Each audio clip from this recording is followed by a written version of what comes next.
Baik, Bismillahirrahmanirrahim. Alhamdulillah, wassalatu wassalamu ala rasulillah. La hawla wa la quwata illa billah. Wa ba'd. Eh, Insyaallah kita mencoba untuk menjelaskan apa yang sudah menjadi tema di kesempatan pertama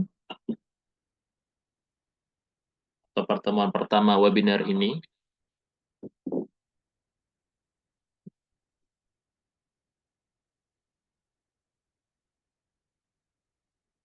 Mohon maaf tadi ada sedikit. Yaitu apa yang sudah disebutkan di sini, urgensi nahwu, jenis kata, dan hukum mabni dan mu'rab. Hukum mabni dan mu'rab.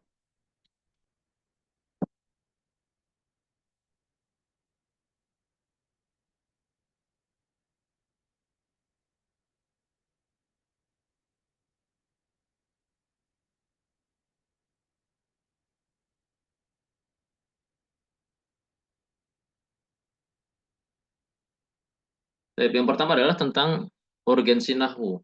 Tentang urgensi nahwu. Eh, Seberapa penting atau tujuan daripada seseorang mempelajari ilmu nahwu, ya, arahnya itu kemana? Ya, arahnya itu kemana? Sehingga Fulan ketika dia apa namanya memutuskan waktunya, istilahnya menjadikan dirinya untuk mulai mempelajari ilmu nahwu, dia tahu arahnya. Nahwu ini tujuannya apa? Belajar nahwu ini eh, jalannya kemana gitu. Maka di sini disebutkan, di sini di apa namanya pada file materi atau ringkasan file materi kita yang ada di layar ini, terdapat, dikatakan di sana terdapat dua cabang ilmu bahasa Arab yang berkaitan dengan masalah harokat. Kita tahu ya, di dalam bahasa Arab itu ada istilahnya yang disebut harokat, yang disebut dengan harokat.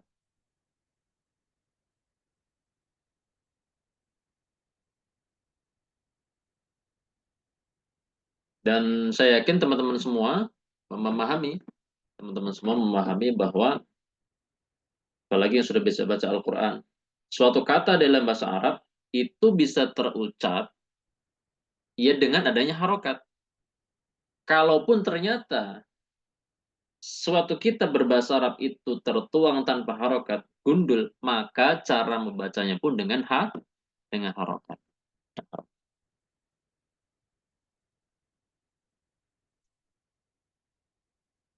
Gak mungkin dong kita istilahnya ada suatu kitab misalkan, kitab mensyarah hadis arba'in misalkan, full bahasa Arab isinya, dan dituangkan dengan tanpa harokat sama sekali, kecuali di matan hadisnya misal. Kemudian seseorang ingin membaca kitab tersebut, membaca dari paragraf pertama, paragraf kedua, tapi asal baca, ya tampaknya malah jadi seperti yang viral-viral itu ya, apa namanya,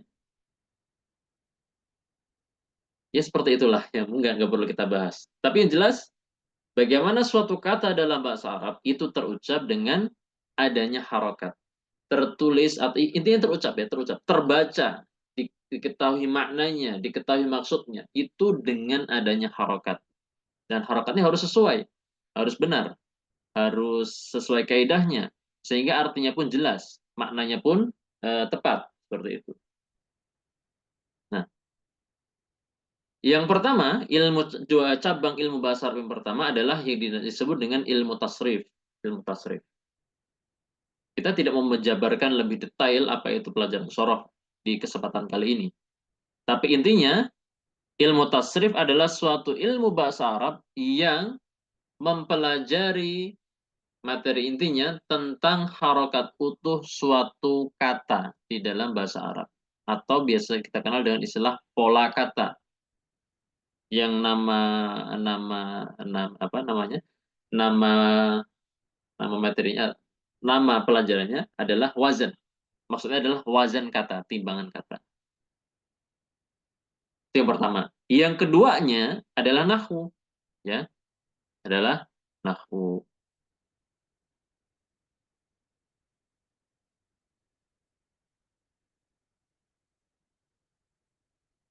Jadi ini sorof, ya, kemudian ini nahwu. Nahwu, adapun nahwu, dia materi intinya adalah tentang harokat akhir suatu kata. Apakah dia dibaca dengan dhammah? Teman-teman tahu ya? Saya yakin teman-teman tahu semua. Harokat itu ada, harokat itu yang hidup ada 4. Nah, ada 3, yang satunya mati.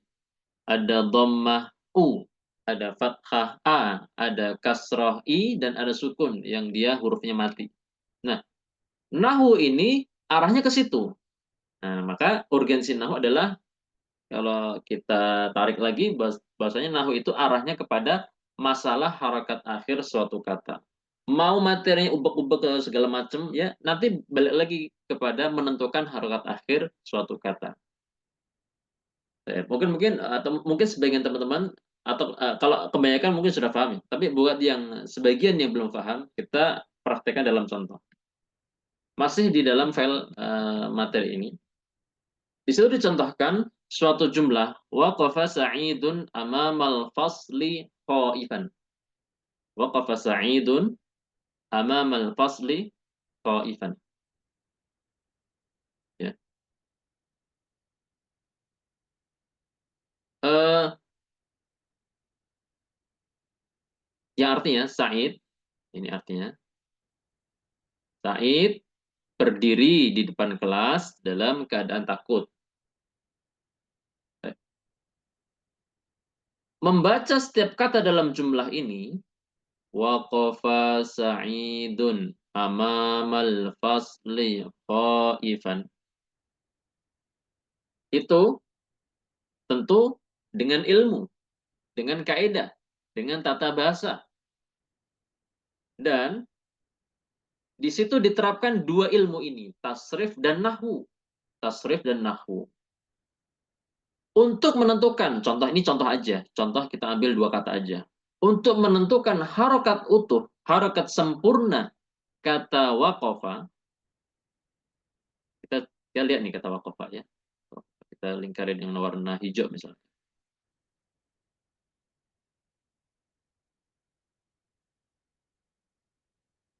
Kata waqafa. Nah, sampai akhirnya kita bisa membaca waqafa secara sempurna, yang mana dia dengan pola harokat a, atau ada istilahnya fa'ala, sehingga terucap waqafa, sehingga seseorang tidak boleh membaca waqufa atau waqifa atau wuqifa atau waqafu misalkan. Secara ngasal nggak boleh. Itu dipelajari atau diketahui dengan menerapkan ilmu sorof. Ilmu sorof. Ya, seperti itu. Sedangkan menentukan harokat akhir kata, seperti misalkan ambil contoh satu kata aja misalnya. Sa'id. Sa'id. Menentukan harokat akhir kata Sa'id, ya, di mana kita lihat di sini harokat akhirnya apa dengan kata Sa'id dengan dhammah atau dhammatain, intinya dhammah yang dibaca u atau un. Menentukan harokat akhir kata Sa'id ini adalah dengan ilmu nahwu, dengan ilmu nahwu. Nah, inilah teman-teman semua, bahwa nahwu arahnya kepada menentukan harokat akhir suatu kata. Sehingga seseorang tidak boleh membaca Sa'id dengan asal baca Sa'idan, waqafa Sa'idan, atau waqafa Sa'idin. Tetapi harus waqafa Sa'idun. Harus waqafa Sa'idun. Disinilah ilmu nahwu.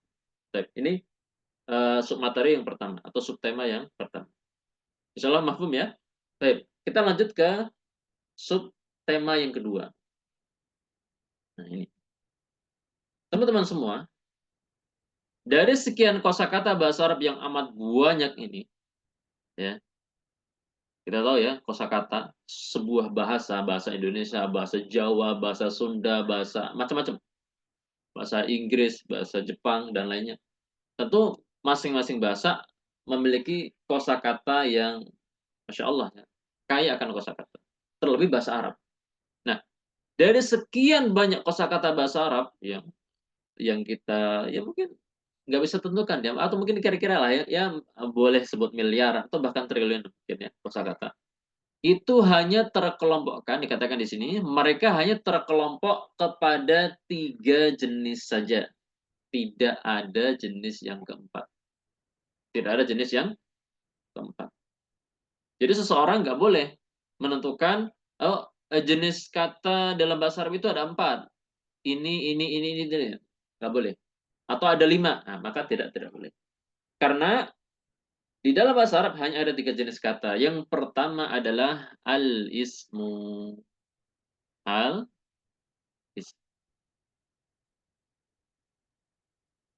Al-ismu.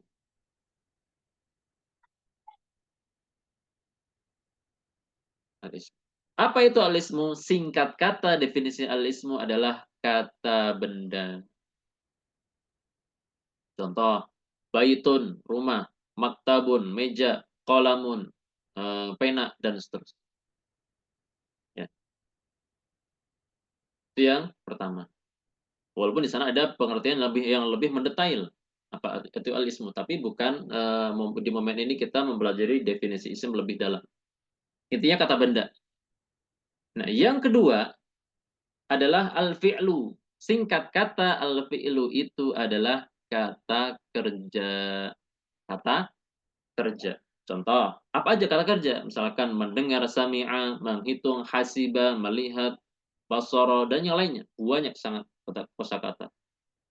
Yang ketiga, yang terakhir adalah al-harfu. Inilah yang disebut dengan dalam bahasa kita disebut kata bantu. Kata bantu. Contohnya ila yang artinya ke. Saya ke pasar. Ya. Ke ini kata bantu. Ila. Kemudian fi di dalam. Wa. Dan. Kemudian bal dan seterusnya. Ya. Jadi kosakata bahasa Arab hanya ada 3 jenis. Dan ketika masuk kepada satu jenis, nggak boleh dikatakan dia merangkap jenis yang lain. Udah, kata itu kalau udah fi'il ya fi'il. Kalau udah isim ya isim. Nggak boleh dia double double apa namanya? Double status. Artinya double double jenis, double jenis. Dia fi'il juga, dia fi'il, dia juga isim. Toh misalkan ada suatu kata, lafadznya sama. Oh, ada yang fi'il, ada yang isim. Tentu ya fi'il sudah fi'il seperti kata amma. Apa? Kata lama, kata lama. Lama ini merangkap sebagai harf juga ada juga lama yang jenisnya adalah isim, ya. Maka lama isim juga dia isim jenisnya. Kata lama yang harf jenisnya harf seperti itu. Yang jelas hanya satu jenis. Statusnya hanya sebagai satu jenis. Kemudian ini subtema kedua. Alhamdulillah ya. Jelas ya dari sekian banyak kosakata kalau hanya ada 3 kelompok. Kalau nggak isim kata benda, fi'il kata kerja, kalau harf kata bantu.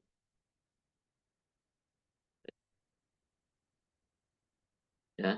Ya teman-teman bisa identifikasi dari contoh jumlah sebelumnya waqafa sa'idun amamal fasli khaifan, mana yang isim, mana yang fi'il, mana yang harf itu bisa dilihat. Oh, waqafa ini fi'il. Oh, sa'idun itu isim ya dan seterusnya.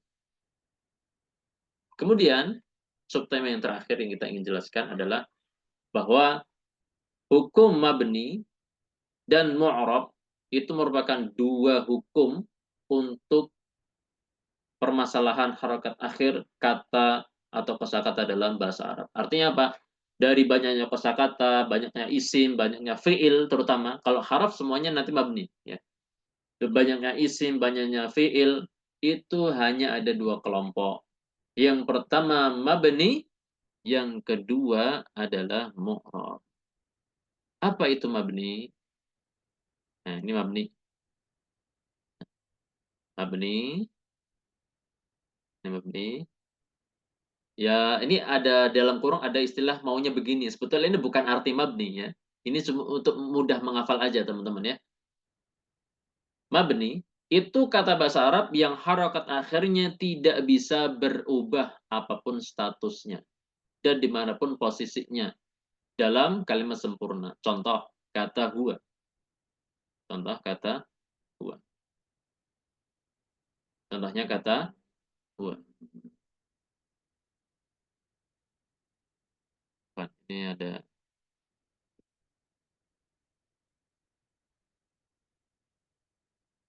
ya. Tapi intinya gitu. Kata huwa dalam 3 kalimat berikut, huwa mudarrisul ma'had. Dia seorang guru di ma'had.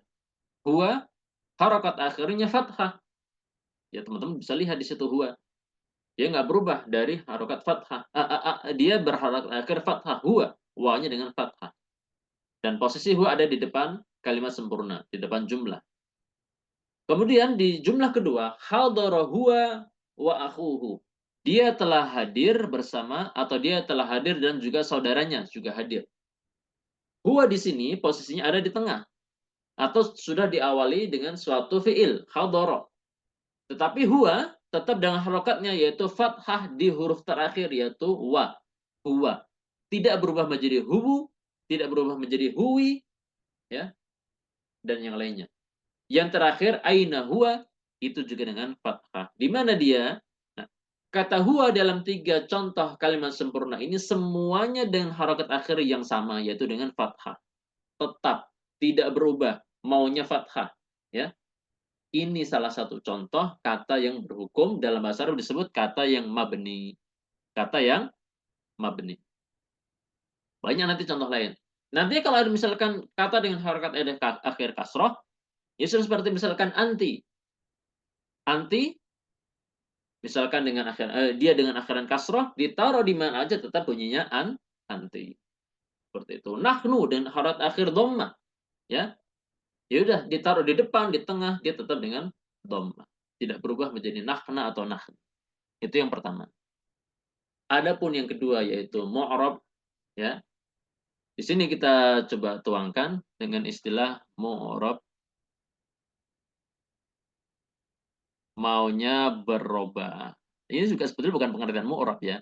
Cuman untuk mudah menghafal, mu'rab maunya berubah. Nah, kalau ini kebalikannya mabni, yaitu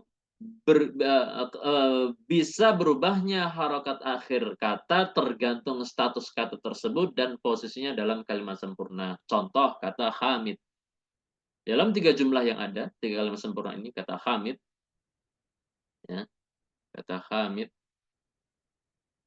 ya, Ja'a Hamidun dengan dhammah, Ra'aitu Hamidan dengan fathah, Marartu bi Hamidin dengan kasrah. Bisa Hamidun, bisa Hamidan, bisa Hamidin.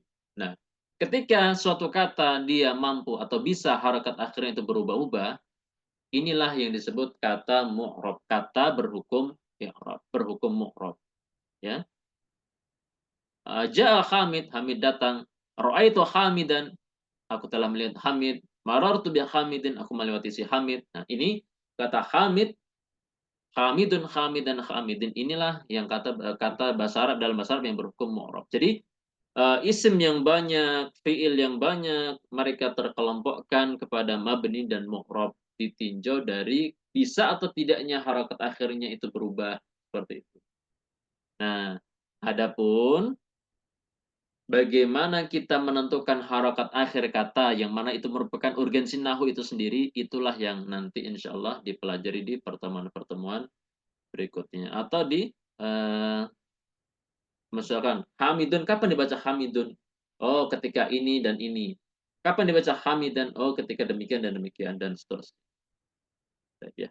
Baik itu itu penjelasan singkat daripada materi di pertemuan pertama yang merupakan rangkaian webinar kali ini. Mudah-mudahan ada berkah dan manfaat. Wassallallahu wasallam ala nabiyyina Muhammad.